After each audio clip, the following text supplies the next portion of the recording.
الحمدللہ وکفا والصلاة والسلام علی سید الانبیاء محمد المصطفیٰ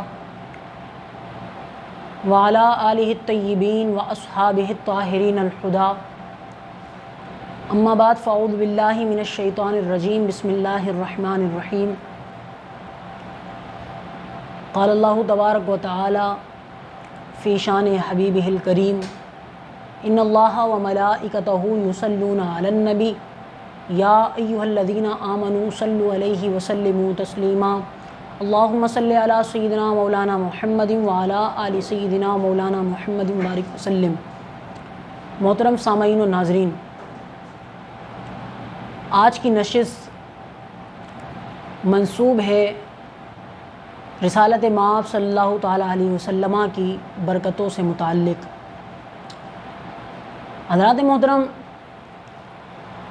میں اختصار کے ساتھ حضور سید عالم صلی اللہ تعالیٰ علیہ وسلم کی چند برکتیں جو بچپن میں لوگوں نے دیکھی اور بالخصوص آپ کی رضائی ماں سیدہ حلیمہ سعدیہ رضی اللہ تعالیٰ عنہا نے دیکھی، وہ آپ کے گوش گزار کروں گا۔ اور اس کے علاوہ حضور سید عالم صلی اللہ علیہ وسلم کے اصحاب نے جو آپ کی برکتیں دیکھیں، چند ایک برکتیں اس حوالے سے بھی میں ذکر کروں گا۔ حضرات محترم، عرب کے ہاں یہ رواج تھا کہ وہ اپنے بچوں کی اچھی پرورش اور نشو و نما کے لیے، جو شہری لوگ تھے عرب کے، وہ اپنے بچوں کو دیہات میں بھیجا کرتے تھے۔ اس کی دو وجہ ہوتی تھیں۔ ایک وجہ یہ کہ ان کے بچوں کی اچھی نشو و نما ہو، صحت مند بچے ہوں، اور دوسری وجہ یہ تھی کہ جو دیہات میں پلنے والا بچہ ہے اس کی جو زبان ہے وہ لکنت سے اور محفوظ رہے، وہ بڑا فصیح و بلیغ ماہر انسان بنے، اس کی زبان اچھی ہو، فصیح و بلیغ کلام کرے۔ تو جو شہری لوگ ہوتے تھے عرب کے، وہ اپنے بچوں کو دیہات میں بھیجا کرتے تھے۔ رسول اللہ صلی اللہ تعالیٰ علیہ وسلم کا بچپن دیہات میں گزرا۔ رسول اللہ صلی اللہ تعالیٰ علیہ وسلم کو دیہات میں لے کر کون گیا؟ آپ علیہ الصلوۃ والسلام کی کس نے پرورش کی؟ جس نے پرورش کی اس نے آپ کی کیا کیا برکتیں دیکھی؟ حضرات محترم، وہ میں آپ کے گوش گزار کرنے جا رہا ہوں۔ سیدہ حلیمہ سعدیہ رضی اللہ تعالی عنہا آپ فرماتی ہیں کہ قبیلہ بنو سعد میں شدید قسم کا قحط پڑا، انسان جانور سب کے سب مرنے لگے، فصلیں تباہ ہو گئیں، کھیتیاں اجڑ گئیں، لوگوں کے پاس کھانے پینے کے لیے کچھ بھی نہ رہا۔ آپ فرماتی ہیں کہ اس دوران ایک قافلہ مکہ مکرمہ کے لیے نکلا تاکہ وہ مکے میں جا کر بچوں کو لے اور ان کی پرورش کرے، اور پرورش کے بدلے میں جو پیسے ملیں اس سے اپنا گزر بسر کر سکیں۔ سیدہ حلیمہ سعدیہ رضی اللہ تعالیٰ عنہ فرماتی ہیں، میں نے بھی ارادہ کیا کہ میں بھی مکے کی طرف جاتی ہوں اور کسی بچوں کے لیتی ہوں اور اس کی پرورش کر کے میں مال و زر حاصل کرتی ہوں تاکہ ہم اپنا گزر بسر صحیح کر سکیں۔ حالات بہتر نہیں ہیں ہمارے قبیلے کے۔ حضرت حلیمہ سعدیہ فرماتی ہیں کہ میں قافلے والوں کے ساتھ نکلی۔ آپ فرماتی ہیں کہ میری سواری، میرے ساتھ ایک کھچر تھا اور ایک اونٹنی تھی، دونوں انتہائی قسم کی لاغر، کمزور اور سست تھیں، اتنی سست تھیں کہ مکے میں قافلہ جو قبیلہ بنو سعد کا وہ پہلے پہنچ گیا اور میں کافی دن کے بعد مکے میں پہنچی۔ آپ فرماتی ہیں کہ جب میں پہنچی میں نے دیکھا کہ مکے میں جتنے بھی بچے تھے ان سب کو خواتین نے لے لیا ہے اور صرف ایک یتیم بچہ تھا، وہی پورے مکے میں بچا تھا۔ آپ کہتی ہیں کہ میں تو مکے اس لیے آئی تاکہ میں بچے کی پرورش کروں اور اس سے حاصل مال ہو تو میں اپنا گزر بسر کروں، اپنا گھر بار چلاؤں، لیکن یہ یتیم بچے کو لیتی ہوں تو مجھے اس سے تو کچھ ملے گا نہیں، بچہ یتیم ہے تو یہ کیا دے گا، اس کے خاندان والے، اس کے گھر والے کیا دیں گے؟ حضرت حلیمہ سعدیہ فرماتی ہیں کہ میں نے پھر یہ سوچا کہ اتنی دور سے آئی ہوں، کیوں نہ اسی یتیم بچے کو لے لیتی ہوں۔ جناب حلیمہ سعدیہ کہتی ہیں کہ میں نے اپنے شوہر جناب حارث بن عبد العزیٰ سے میں نے یہ مشاورت کی اور کہا کہ میں اس یتیم بچے کو لینے کا ارادہ کرتی ہوں، ہم اتنی دور سے آئے ہیں، خالی ہاں جانا مناسب نہیں ہے، اس لیے بہتر یہ ہے کہ ہم اس بچے کو لے لیتے ہیں۔ اللہ تبارک و تعالی اس کی برکتوں سے خدا وحدہ لا شریک اس کی برکتوں سے ہمارے حالات بدل دے، ہماری زندگی میں تبدیلی آ جائے۔ جناب حارث نے ان کی اس بات کو پسند کیا اور کہا ٹھیک ہے آپ لے لیں۔ تو جناب حارث اور سیدہ حلیمہ سعدیہ رضی اللہ تعالی عنہا یہ جناب عبد المطلب کے پاس آئیں اور بچے کو لینے کا ارادہ ظاہر کیا۔ حضرات محترم، اب برکات مصطفیٰ شروع ہو رہی ہیں۔ جناب حلیمہ سعدیہ فرماتی ہیں کہ خشک سالی کی وجہ سے، قحط سالی کی وجہ سے انسان بھی مر رہے تھے، جانور بھی مر رہے تھے، کھانے پینے کے لیے اشیاء موجود نہیں تھیں، ہمارے بچے کافی دن بھوکے رہتے، پیاسے رہتے، میرے بچے میرا دودھ نہ پی پاتے تھے، میری چھاتیوں میں دودھ باقی نہ تھا۔ لیکن جناب حلیمہ سعدیہ فرماتی ہیں کہ جیسے میں نے نبی پاک علیہ الصلاۃ والسلام کو اپنے سینے سے لگایا، فرماتی ہیں کہ میری چھاتیوں میں اس قدر دودھ اتر آیا کہ اس سے رسول اللہ صلی اللہ تعالیٰ علیہ وسلم نے بھی پیٹ بھر کر پیا اور آپ کے رضائی بھائیوں نے بھی پیٹ بھر کر پیا۔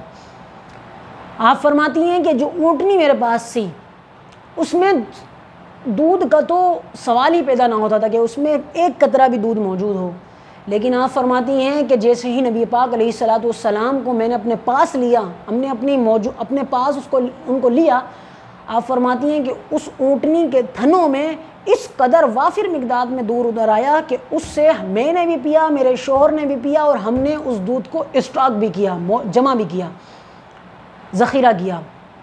حضرات محترم، یہ برکتیں ہیں۔ آگے چلیے، جناب حلیمہ سعدیہ رضی اللہ تعالیٰ عنہ فرماتی ہیں میری سواری انتہائی قسم کی کمزور تھی، سست تھی، چلنے کے بالکل قابل نہ تھی، اور اتنی کمزور تھی کہ وہ ساری سواریوں سے پیچھے تھی۔ دوسری خواتین کے پاس بڑے چست گھوڑے تھے، ان کے پاس سواریاں تھیں، لیکن فرماتی ہیں کہ جیسے میں نے نبی پاک علیہ الصلاۃ والسلام کو اپنی سواری پر سوار کیا، آپ فرماتی ہیں کہ وہ اس قدر تیز ہو گیا کہ اس کا مقابلہ کوئی دوسری سواری کر ہی نہیں پا رہی تھی۔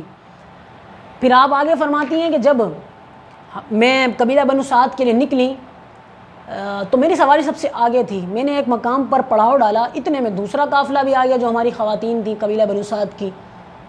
آپ فرماتی ہیں کہ جب قافلہ آیا تو مجھ سے خواتین نے کہا، اے حلیمہ کیا بات ہے، جب تو قبیلہ بنو سعد سے نکلی تھی تو تیری سواری بہت کمزور تھی، سست تھی، لاغر تھی، چلنے کے قابل نہ تھی، اور تو سب سے پیچھے تھی، لیکن اب ہم دیکھتے ہیں کہ تیری سواری سب سے آگے ہے۔ آپ رضی اللہ تعالیٰ عنہ فرماتی ہیں، خواتین پوچھتی ہیں کہ تم نے اپنی سواری کو بدلا ہے؟ آپ رضی اللہ تعالیٰ عنہ فرماتی ہیں نہیں، میں نے سواری کو تو نہیں بدلا، البتہ سوار بدل گیا ہے۔ حضرات محترم، یہ برکتیں ہیں حضور علیہ الصلاۃ والسلام کی۔ جناب حلیمہ سعدیہ رضی اللہ تعالیٰ عنہ ایک بڑا عجیب واقعہ اپنی آنکھوں دیکھا، وہ بیان کرتی ہیں، فرماتی ہیں کہ میں جب قبیلہ بنو سعد کے لیے نکلنے لگی تھی تو میں نے ارادہ کیا، جناب حلیمہ سعدیہ موحد ہیں، یاد رکھ لیں، موحدہ ہیں، وحدہ لا شریک کی عبادت کرنے والی ہیں۔ وہ کہتی ہیں کہ میں نے ارادہ کیا کہ میں اس بچے کو لے کر کعبۃ اللہ جاتی ہوں اور حجر اسود کا بوسہ دلواتی ہوں۔ چنانچہ حلیمہ سعدیہ رضی اللہ تعالیٰ عنہ بسین کعبہ میں آئیں۔ آپ کہتی ہیں کہ میں بیت اللہ میں جو نصب حجر اسود ہے اس کے قریب ہونا چاہا، میں کیا دیکھتی ہوں کہ اس حجر اسود ہے وہ اپنی جگہ سے نکلتا ہے، رسول اللہ صلی اللہ تعالیٰ علیہ وسلم کے پاس آتا ہے، رسول اللہ صلی اللہ علیہ وسلم کے لبوں کا بوسہ لیتا ہے اور پھر واپسی اپنی جگہ نصب ہو جاتا ہے۔ فرماتی ہیں کہ جب میں نے واقعہ دیکھا تو میں یہ سمجھ گئی ہوں کہ یہ بچہ کوئی معمولی بچہ نہیں، یہ بچہ کوئی عام انسان نہیں، یہ کوئی بڑی عظیم ہستی ہے، بڑی شخصیت ہے۔ اب حضرت حلیمہ سعدیہ اپنے قبیلے پہنچتی ہیں۔ آپ فرماتی ہیں قبیلے بنو سعد میں اس قدر قبیلہ بنو سعد کے حالات تھے برے کہ کسی کے پاس کھانے پینے کو کچھ نہ تھا، مویشی، انسان، یہ ساری چیزیں مر رہے تھے لوگ، اور کھیتیاں تھیں وہ تباہ ہو گئی تھیں، کھانے پینے کی شدید قلت تھی، جو جانور تھے دودھ دینے والے، اونٹ، بکریاں، گائیں، فرماتی ہیں کہ ان کے تھنوں میں دودھ باقی نہ رہا۔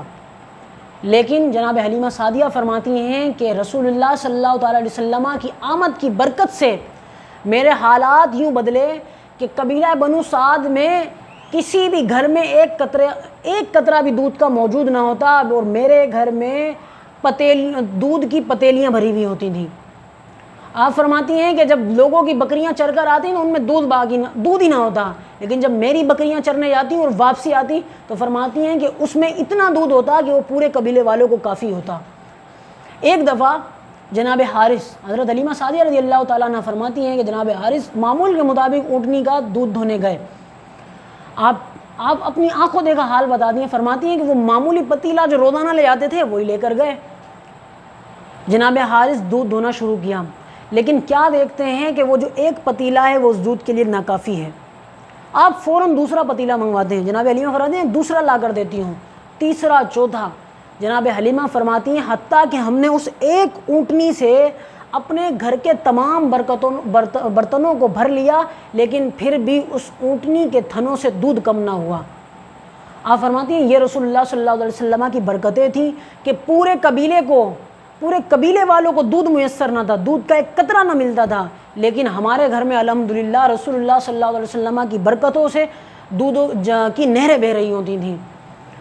حضرات محترم، جناب حلیمہ سعدیہ رضی اللہ تعالی عنہ بچپن کے واقعات ذکر کرتے ہوئے فرماتی ہیں کہ میں نے اپنی آنکھوں سے دیکھا کہ رسول اللہ صلی اللہ تعالیٰ علیہ وسلم جس بھی وادی سے گزرتے اور وہاں پر درخت موجود ہوتے، وہاں پر پتھر موجود ہوتے، تو وہ سب کے سب کہتے السلام علیکہ یا رسول اللہ، وہ آپ علیہ الصلوۃ والسلام کو جھک کر سلام کرتے۔ اور جناب حلیمہ سعدیہ فرماتی ہیں میں نے اپنی آنکھوں سے دیکھا، فرماتی ہیں کہ جو درخت کے تنے تھے وہ آپ علیہ الصلوۃ والسلام کے نالے مبارک کا بوسہ لیتے تھے۔ حضرات محترم، یہ کوئی عام انسان کی برکتیں نہیں ہیں، یہ اس عظیم انسان کی برکتیں ہیں جو تاجدار کائنات ہے، تاجدار ختم نبوت ہے۔ حضرات محترم، وہ میرے اور آپ کے آقا حضور سید عالم صلی اللہ تعالیٰ علیہ وسلم کی ذات والا ہے۔ یہ تھے بچپن کے چند واقعات۔ جناب حلیمہ سعدیہ سے ہی ایک روایت ملتی ہے، آپ فرماتی ہیں کہ جس روز سے نبی پاک علیہ الصلوۃ والسلام ہمارے گھر میں تشریف لائے، اس روز سے کبھی بھی ہمیں چراغ کی ضرورت نہ پڑی۔ جس مقام پر، جس جگہ ہمیں چراغ کی ضرورت ہوتی تو ہم وہاں پر حضور علیہ الصلوۃ والسلام کو لے جاتے۔ جناب حلیمہ سعدیہ یہ بھی فرماتی ہیں، آپ فرماتی ہیں کہ رسول اللہ صلی اللہ علیہ وسلم کسی خشک وادی سے گزرتے تو وہ خشک وادی سرسبز و شاداب ہو جاتی۔ آپ فرماتی ہیں کہ میں دیکھتی تھی کہ کہیں بھی بادل موجود نہیں ہیں، لیکن رسول اللہ صلی اللہ تعالیٰ علیہ وسلم جہاں موجود ہوتے وہاں پر بادل کا ایک ٹکڑا آپ پر سایہ کرتا۔ حضرات محترم، یہ تھیں حضور علیہ الصلوۃ والسلام کی بچپن کی برکتیں۔ اللہ تبارک و تعالیٰ سے یہ دعا ہے کہ وہ کریم جو برکتیں بیان کیں ان کو اپنی بارگاہ میں میرے لیے ذریعہ نجات بنائیں۔ اللہ تبارک و تعالیٰ میری ان کاوش کو قبول فرمائے، ہماری جو ان کاوشوں کو قبول فرمائے۔ وآخر الدعوانا ان الحمد للہ رب العالمین۔